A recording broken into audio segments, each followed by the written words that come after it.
¿Qué tal? Bienvenidos a su clase de Derecho Fiscal, continuando con el tema relativo al procedimiento administrativo de ejecución. Estábamos ya desarrollando lo concerniente al embargo de los bienes por parte del fisco una vez que le fue requerido el pago del crédito fiscal insoluto al contribuyente o en su caso garantice el mismo, y ante la falta de los dos requisitos anteriores, entonces el ejecutor procede al secuestro de los bienes propiedad del contribuyente. Y precisábamos que, de conformidad con el artículo 155 del Código Fiscal de la Federación, la persona con quien se entienda la diligencia de embargo tendrá derecho a señalar qué bienes van a ser los que serán objeto de en este caso, del embargo, los cuales para tal objeto deben ser de fácil venta, y para ello se deberá sujetar entonces al orden establecido en el dispositivo legal en comento, y en primer lugar deberá mencionar lo relativo al dinero, metales preciosos, depósitos bancarios, componentes de ahorro o de inversión asociados a seguros de vida que no formen parte de la prima que haya de erogarse para el pago de dicho seguro, o cualquier otro depósito en moneda nacional o extranjera que se realice en cualquier tipo de cuenta que tenga su nombre el contribuyente en alguna de las entidades financieras o sociedades cooperativas de ahorro y préstamo, salvo los depósitos que una persona tenga en su cuenta individual de ahorro para el retiro, hasta por el monto de las aportaciones que hayan realizado de manera obligatoria conforme a la ley de la materia, y las aportaciones voluntarias y complementarias hasta por el monto de 20 salarios mínimos elevados al año, tal y como lo establece la ley del sistema de ahorro para el retiro. En el caso de que se embarguen depósitos bancarios, otros depósitos o seguros del contribuyente a que se refieren los ejemplos que mencionamos con antelación, el monto del embargo solo podrá ser hasta por el importe del crédito fiscal autorizado y sus accesorios legales que correspondan hasta la fecha en que se practique, ya sea en una o más cuentas, lo anterior siempre y cuando, previo al embargo, la autoridad fiscal cuente con la información de las cuentas y los saldos que existan en las mismas. En segundo lugar, hará referencia a las acciones, bonos, cupones vencidos, valores inmobiliarios y en general créditos de inmediato y fácil cobro a cargo de las entidades o dependencias de la Federación, estados y municipios, de instituciones o empresas de reconocida solvencia. En tercer lugar, tendría que mencionar lo relativo a los bienes muebles no comprendidos en los ejemplos anteriores, y por último los bienes inmuebles, donde en este caso el deudor o la persona con quien se entienda la diligencia deberá manifestar bajo protesta de decir verdad si dichos bienes reportan algún tipo de gravamen, es decir, un adeudo. Hecho lo anterior, entonces el ejecutor procederá a el embargo de los bienes. Cabe precisar que el ejecutor no está obligado a respetar el orden antes mencionado si los bienes señalados por el contribuyente no alcanzan a cubrir la totalidad del crédito insoluto, o si en su defecto el contribuyente no respeta el orden precisado en el artículo 155 del Código Fiscal de la Federación. Por otra parte, es importante precisar que el artículo 156 del Código Fiscal de la Federación contempla, perdón, 156 bis del Código Fiscal de la Federación contempla aquella figura a través de la cual la autoridad fiscal podrá proceder a la inmovilización de los depósitos bancarios, seguros o cualquier depósito en moneda nacional o extranjera que se realice en cualquier tipo de cuenta que tenga su nombre el contribuyente en las entidades financieras o sociedades cooperativas de ahorro y préstamo o de inversiones y valores, a excepción de los depósitos que una persona tenga en su cuenta individual de ahorro para el retiro, incluidas las aportaciones voluntarias que hayan realizado hasta por el monto de las aportaciones efectuadas conforme a la ley de la materia, siempre que se trate de créditos fiscales firmes o créditos fiscales impugnados y no estén debidamente garantizados, y además se presente cualquiera de los siguientes supuestos. En primera instancia, que el contribuyente no se encuentre localizado en su domicilio o desocupe el local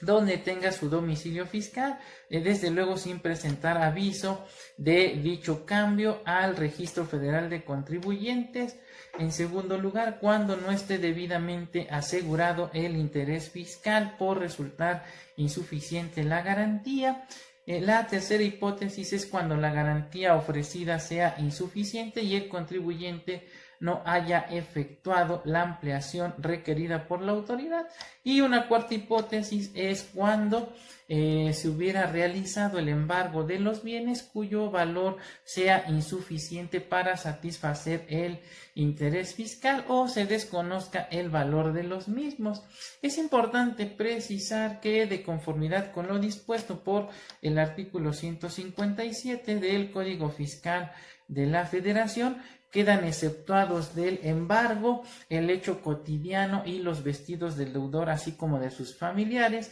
los muebles de uso indispensable del deudor y por supuesto de sus familiares, no siendo de lujo a juicio del ejecutor, y en ningún caso se considera como de lujo los bienes a que se refieren las demás fracciones del artículo 157 del Código Fiscal de la Federación, cuando se utilicen por las personas que en su caso las propias fracciones establecen.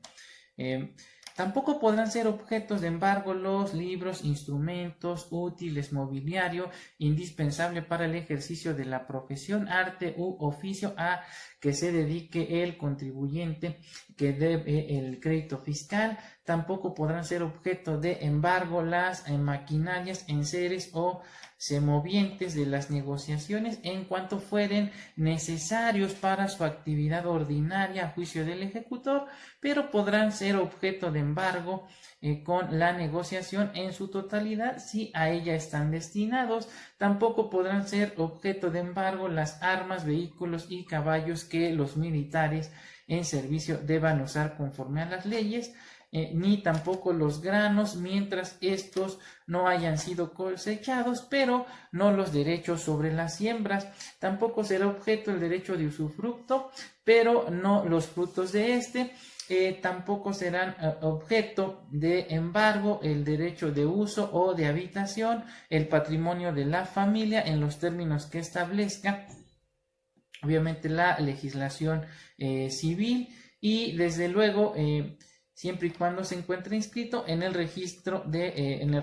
público de la propiedad. Tampoco podrán ser objeto de embargo los sueldos y salarios, las pensiones de cualquier tipo, los ejidos ni los depósitos que una persona tenga en su cuenta individual de ahorro para el retiro, incluidas las aportaciones voluntarias y complementarias hasta por un monto de 20 salarios mínimos elevados al año, conforme a lo establecido por la ley de los sistemas de ahorro para el retiro. Ahora bien, cabe precisar que en términos de lo dispuesto por el artículo 152 del Código Fiscal de la Federación, de la diligencia de embargo se deberá levantar un acta circunstanciada de la que se le debe entregar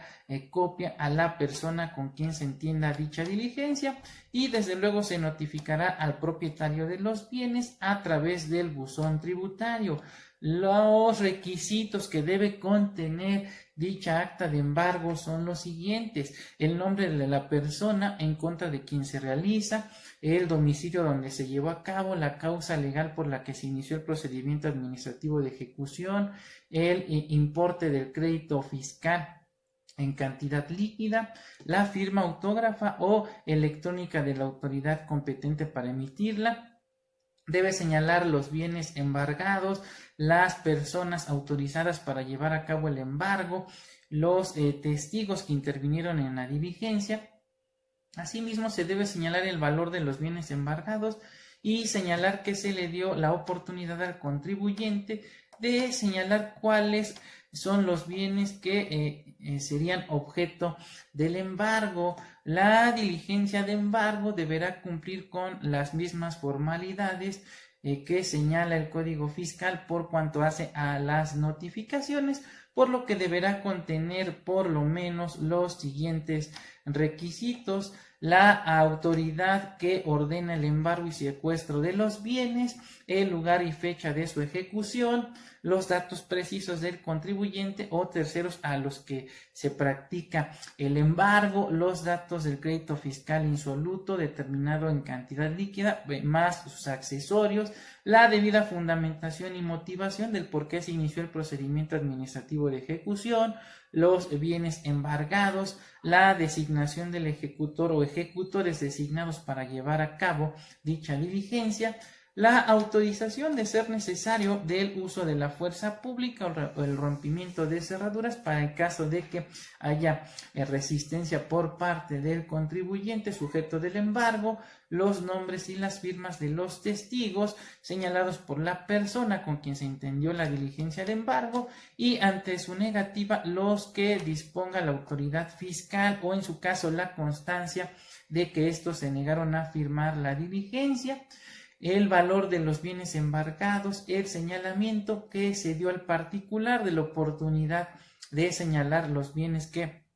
se embargaron y, finalmente, la firma del funcionario competente cuando se trate de orden escrita o bien si se trata de documentos digitales, la firma electrónica avanzada del funcionario competente.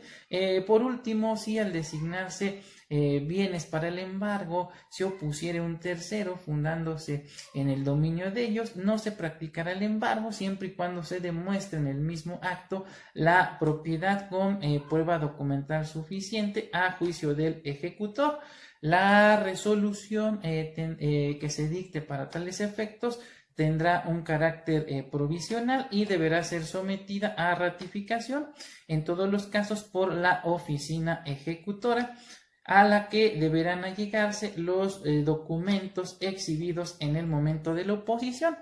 Si a juicio de la autoridad ejecutora las pruebas no son suficientes, entonces ordenará al ejecutor que continúe con la diligencia y embargue los bienes, notificando en su caso al interesado para que pueda hacer valer el recurso de revocación que prevé el Código Fiscal de la Federación. Los bienes embargados quedarán bajo la custodia de un depositario. El embargo, desde luego, podrá ampliarse en cualquier momento si los bienes embargados no fueron suficientes para cubrir el crédito fiscal. Bien, con esto estaríamos culminando entonces lo relativo a la diligencia de embargo.